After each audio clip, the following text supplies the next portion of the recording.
74 and counting. He left his room at 5 p.m. and went down to the lobby.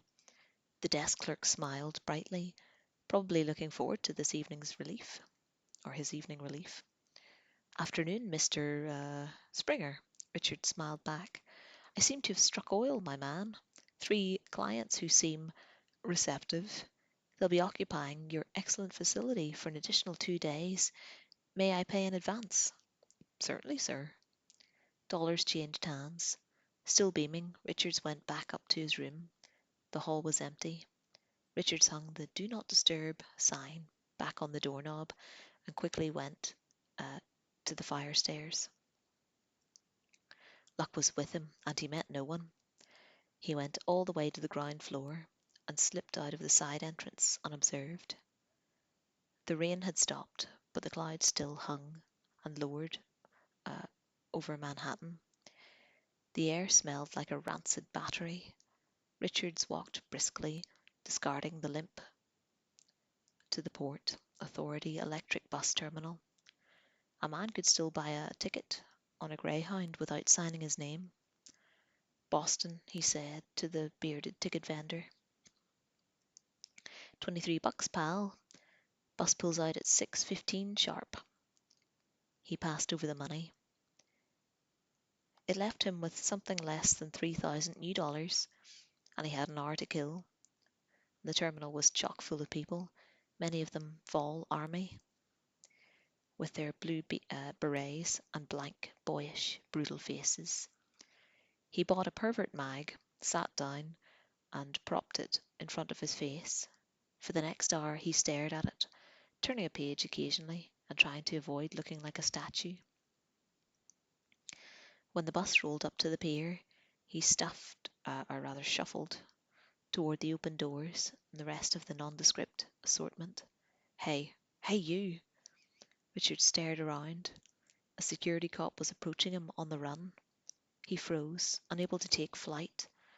A distant part of his brain was screaming that he was about to be cut down right there, right here in this shitty bus terminal with wads of gum on the floor and casual obscenities scrawled on the dirt-caked walls. He was going to be some dumb flatfoot's fluke trophy. Stop him! Stop that guy! The cop was veering. It wasn't him at all, Richard saw. It was a scruffy-looking kid who was running for the stairs, swinging a lady's purse in one hand and bowling bystanders this way and that, like 10-pins. He and his pursuer disappeared from sight, taking the stairs 3 at a time in huge leaps. The knot of embarkers, debarkers, and greeters watched them with vague interest for a moment, and then picked up the threads of what they had been doing, as if nothing had happened. Richard stood in line, trembling and cold. He collapsed into a seat near the back of the coach, and a few minutes later the bus hummed smoothly up the ramp, paused, and joined the flow of traffic. The cop and his quarry had disappeared into the general mob of humanity. If I'd had a gun, I would have burned him where he stood, Richards thought. Christ, oh Christ. And on the heels of that, next time, it won't be a purse snatcher, it'll be you. He wouldn't get a gun in Boston anyway. Or he would get a gun in Boston anyway, somehow. He remembered Lachlan saying that he would push a few of them out of a high window before they took him. The bus rolled north in the gathering darkness. -73 and counting. The Boston YMCA stood on the upper Huntington Avenue. It was huge, black with years, old-fashioned and boxy. It stood in what used to be one of Boston's better areas in the middle of the last century. It stood like a guilty reminder of another time, another day. Its old-fashioned neon still winking its letters toward the sinful theatre district. It looked like the skeleton of a murdered idea. When Richards walked into the lobby, the desk clerk was arguing with a tiny, scruffy, black boy in a Killball jersey, so big that it reached down over his blue jeans to mid-shin. The disputed territory seemed to be the gum machine that stood inside the lobby door. I lost my I lost my nickel, honky. Honky? I lost my fucking nickel. If you don't get out of here, I'll call the house detective, kid. That's all. I'm done talking to you. But that goddamn machine took my nickel. You stop swearing at me, you little scumbag. The clerk, who looked an old, cold 30, reached down and shook the jersey. It was too huge for him to be able to shake the boy inside, too. Now get out of here. I'm through talking. Seeing he meant it, the almost comic mask of hate and defiance below the dark sunburst of the kid's afro broke into a hurt, agonizing grimace of disbelief. Listen, that's the that's the only nickel I got. That gumball machine ate my nickel. That I'm calling the house dick right now.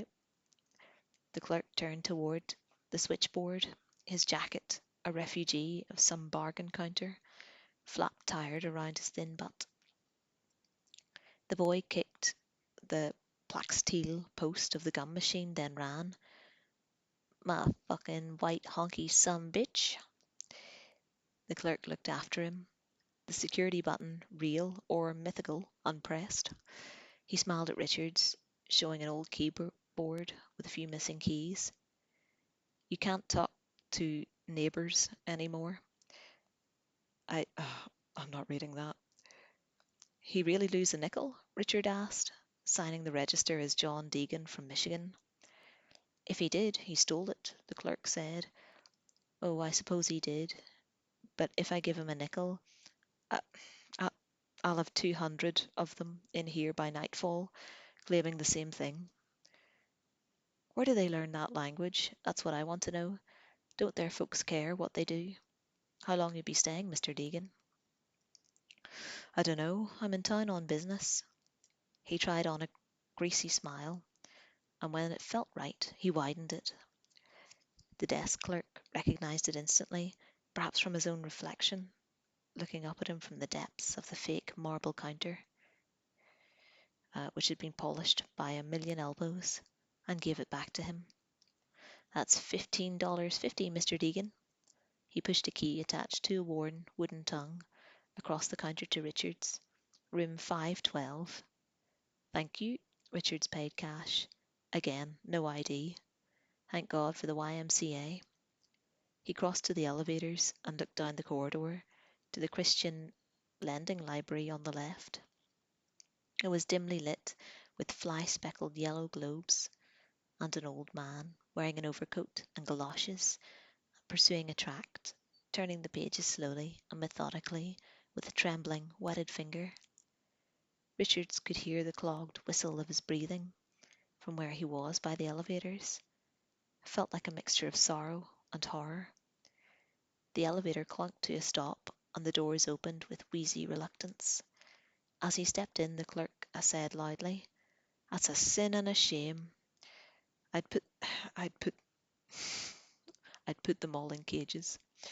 Richards glanced up, thinking the clerk was speaking to him, but the clerk was not looking at anything. The lobby was very empty, very silent. -72, and counting. The fifth floor hall stank of pee. The corridor was narrow enough to make Richards feel claustrophobic, and the carpet, which might have been red, had worn away in the middle to random strings. The doors were industrial grey, and several of them showed the marks of fresh kicks, smashes, or attempts to jimmy. Signs at every 20 paces advised that there would be no smoking in this hall by order of the fire marshal.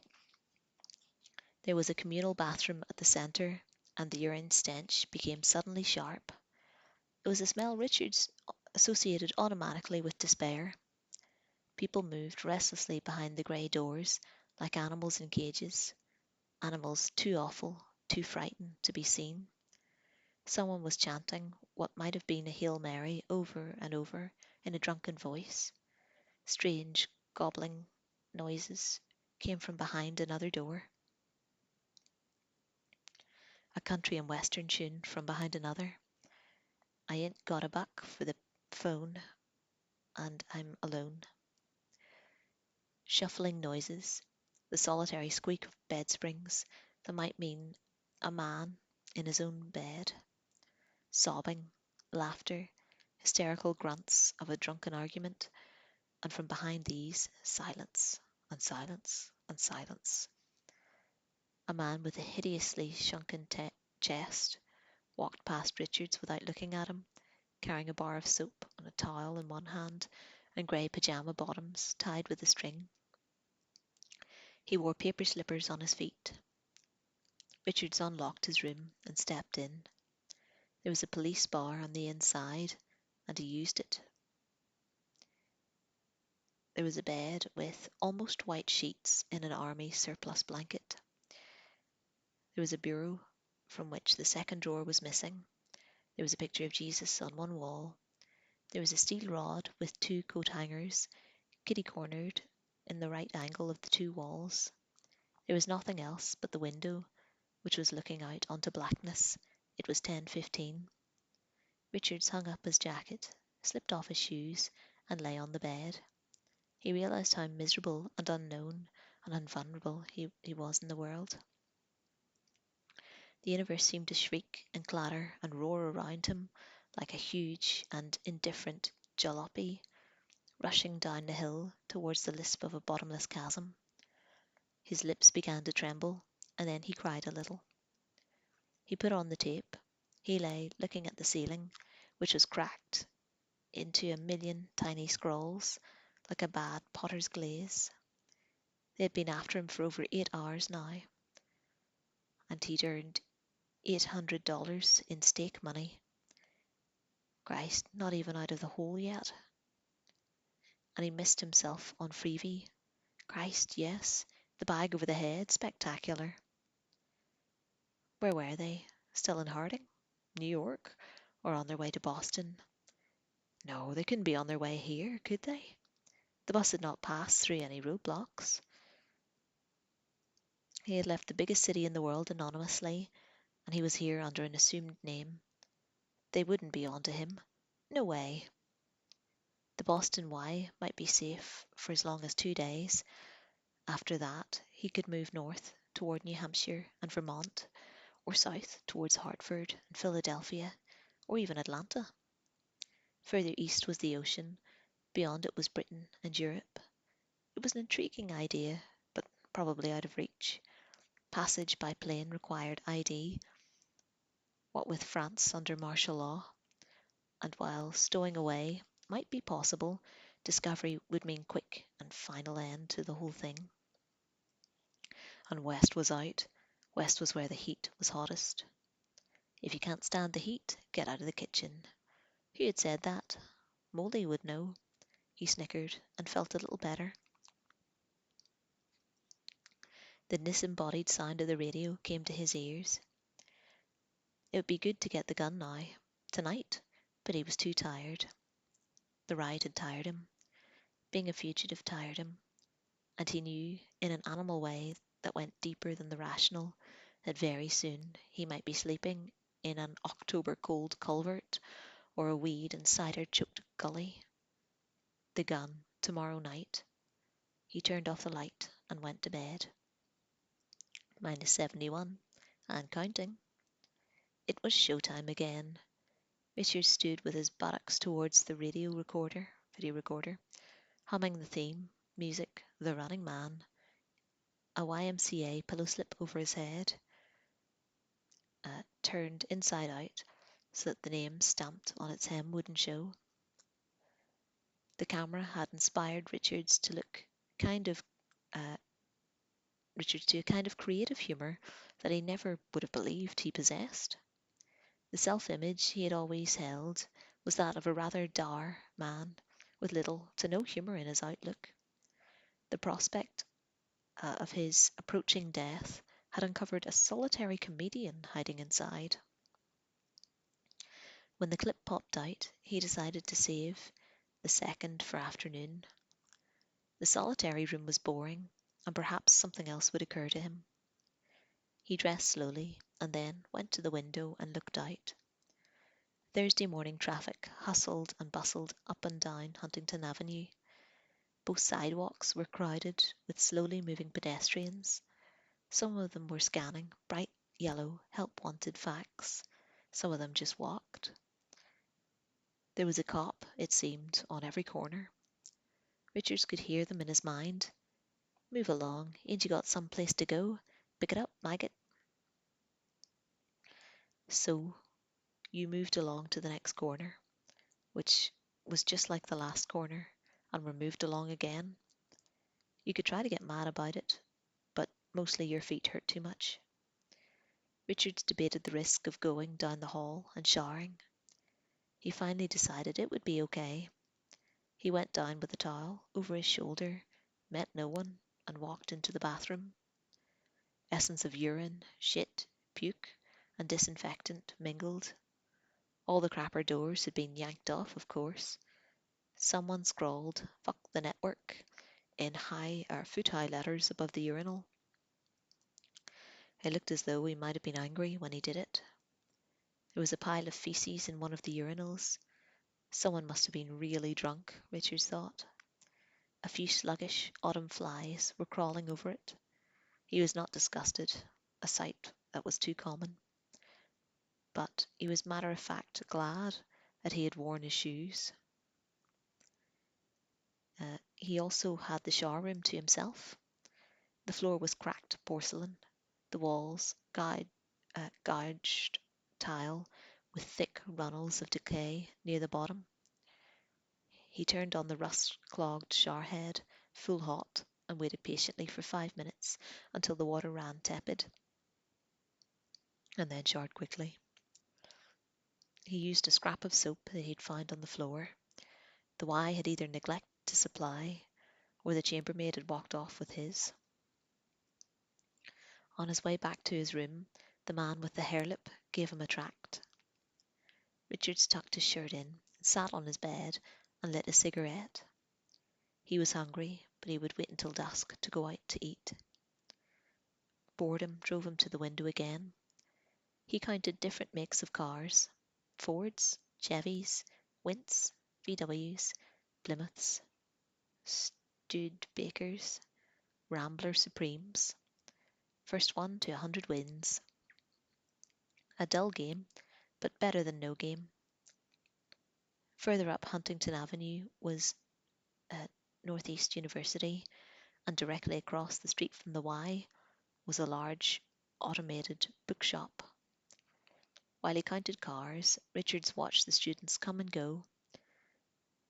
They were sharp contrast to the wanted fax idlers.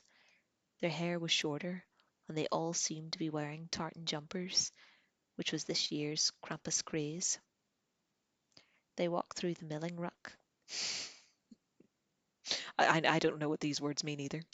And inside to make their purchases with the air of uncomfortable patronization and heel fellow that left a curdled amusement in Richard's mouth.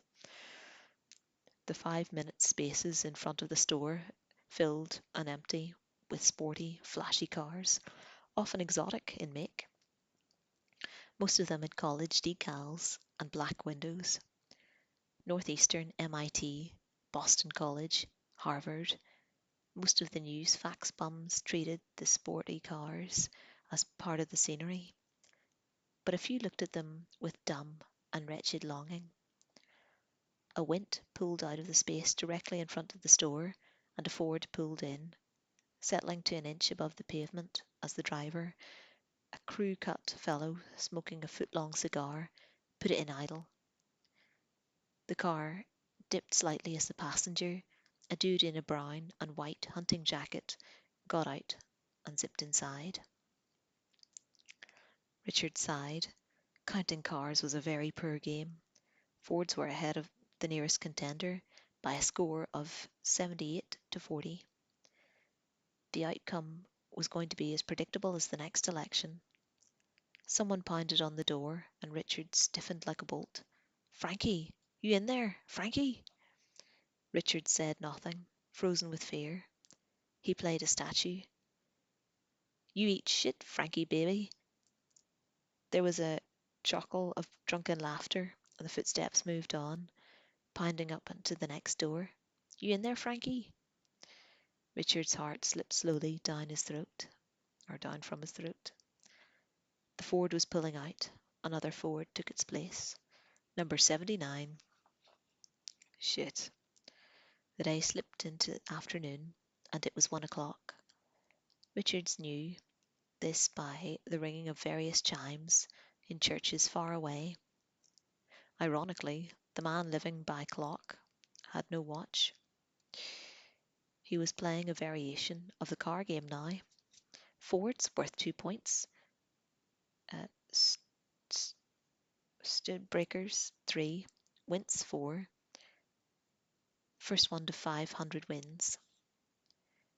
It was perhaps 15 minutes later that he noticed the young man in the brown and white hunting jacket leaning against a lamppost beyond the bookstore and reading a concert poster. He was not being moved along. In fact, the police seemed to be ignoring him. You're jumping at shadows, maggot. Next you'll see them in the corners. He counted a Wint with a dented fender, a yellow Ford, an old stewed breaker with a wheezing air cylinder dipping in slight cycles, a VW, no good, they're out of the running, another Wint, stewed breaker. A man smoking a foot-long cigar was standing nonchalantly at the bus stop on the corner. He was the only person there, with good reason. Richards had seen the buses come and go, and he knew there wouldn't be another one for another 45 minutes. Richards felt a coolness creep into his testicles. An old man in a threadbare black overcoat sauntered down the side of the street and leaned casually against the building. Two fellows in tartan jumpers got out of a taxi, talking animatedly, and began to study the menu in the window of the Stockholm restaurant. A cop walked over and conversed with the man at the bus stop, and then the cop walked away again. Richards noted with a numb, distant terror that a good many of the newspaper bums were idling along much, much more slowly. Their clothes and styles of walking seemed oddly familiar, as if they had been round a great many times before, and Richards was just becoming aware of it, in a tentative, uneasy way that you recognised the old voices of the dead in dreams. There were more cops too. I'm being bracketed, he thought. The idea brought a helpless, rapid terror. No, his mind corrected. You've already been bracketed. Minus 70, and counting. Richards walked rapidly to the bathroom, being calm, ignoring his terror, in the way the man on a high ledge ignores the drop. If it was going to get, if he was going to get out of this, it would be by keeping his head. If he panicked, he would die quickly. Someone was in the shower, singing a popular song in a cracked and pitchless voice. No one was at the urinals or the washstands. The trick had popped effortlessly into his mind as he stood by the window, watching them gather in their offhand, sinister way. If it hadn't occurred to him, he thought he would be there yet, like Aladdin watching smoke from a lamp coalesce into an omnipotent jinn. They had used the trick as boys used to steal newspapers from development basements. Molly bought them 2 cents a pound. He took one of the wire toothbrush holders off the wall with a sharp snap in his wrist. It was a little rusted, but that wouldn't matter. He walked down to the elevator, bending the toothbrush holder out straight. He pushed the call button, and the gauge took a slow eternity to come up from 8. It was empty. Thank Christ it was empty. He stepped in, looking briefly down the halls, and then turned to the control panel. There was a key slot beside the button, marked for the basement. The janitor would have a special card to shove in there. An electric eye scanned the card, and when the janitor would push the button, it would ride down to the basement. What if it wouldn't work? Never mind that. Never mind that now. Grimacing with anticipation of a possible electric shock, Richards jammed the toothbrush wire into the slot and pushed the basement button simultaneously.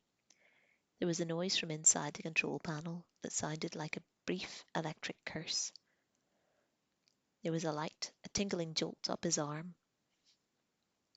For a moment, nothing else. Then the folding brass grate slid across, the doors closed, and the elevator lurched unhappily downward. A small tendril of blue smoke curled out of the slot in the panel.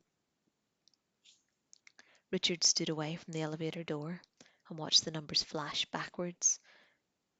When the L lit, the motor high above him made a grinding sound, and the car seemed about to stop. Then, after a moment, perhaps after it thought it had scared Richards enough, it had descended again. 20 seconds later, the doors slid open, and Richard stepped out into the dim basement. There was water dripping somewhere, and the scurry of a disturbed rat, but otherwise the basement was his, for now. And we'll leave it there.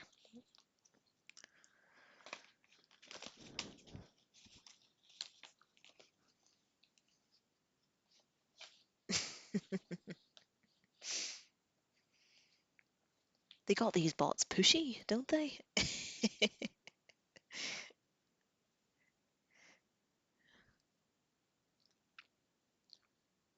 All right.